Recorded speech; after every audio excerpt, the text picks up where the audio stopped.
Argentina, prior to the voting for President Javier Milei, was known for price controls and strict government regulations on property rights. Argentine socialists imagined a society in which price controls would create the perfect socialist utopia. Reality set in for Argentina when, soon after adopting far-left socialist price controls, the Argentine peso collapsed and never recovered. Prior to President Javier Milei, the influence of labor unions and other public sector socialist groups demanded that their socialist government determine the direction of property rights in Argentina. Money, or a country's national currency, is a form of property, and far-left socialists, with their one-size-fits-all solutions for humanity, tend to focus their far-left redistribution schemes on the medium of exchange.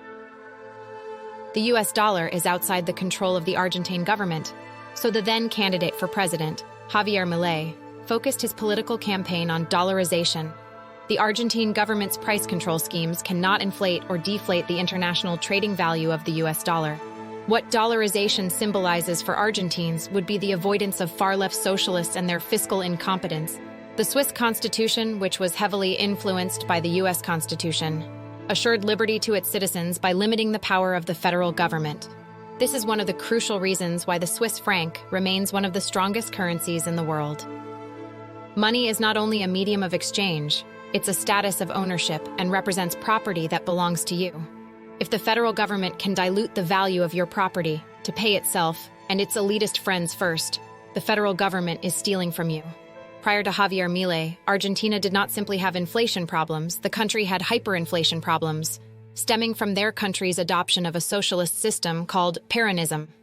Peronism, similar to most socialist systems, revolves around price controls.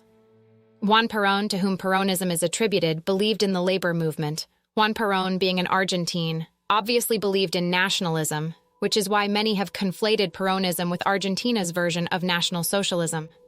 Laborism is a political movement that fights for price controls. Wages are a fancy word for prices that allow various branches of the government to charge day laborers a higher rate of taxes for the privilege of selling their labor at an hourly rate. Taxes, also being a form of price control, allow for the federal and other branches of government to dilute the purchasing power of the day laborer, as each branch of government then takes a portion of the day laborer's money to spend it how they wish. As expensive as this Peronism system sounds on the surface, it gets worse once you involve international trade. The far-left socialist governments of Argentina have no control over the property rights or actions of people in foreign countries. So if a Chinese businessperson sold something of value to someone in Argentina, the Chinese businessperson would wisely sell off or dump their Argentine pesos as soon as possible to avoid having their Argentine pesos diluted by Peronism. This was a widely accepted practice for people who did business with Argentina, which is why the foreign exchange value of the Argentine peso would rapidly lose its value internationally. When your country's currency loses value at a rapid rate internationally, the prices for imports become more expensive, and the cost for exports loses their domestic value.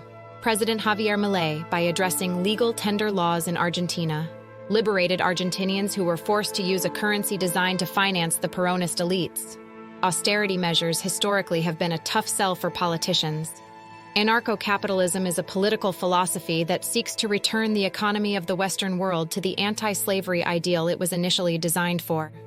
Although many still imagine the different branches of socialism as liberal, in practice, socialism redistributes property back to the elites by instituting price controls, which is a form of theft of private property.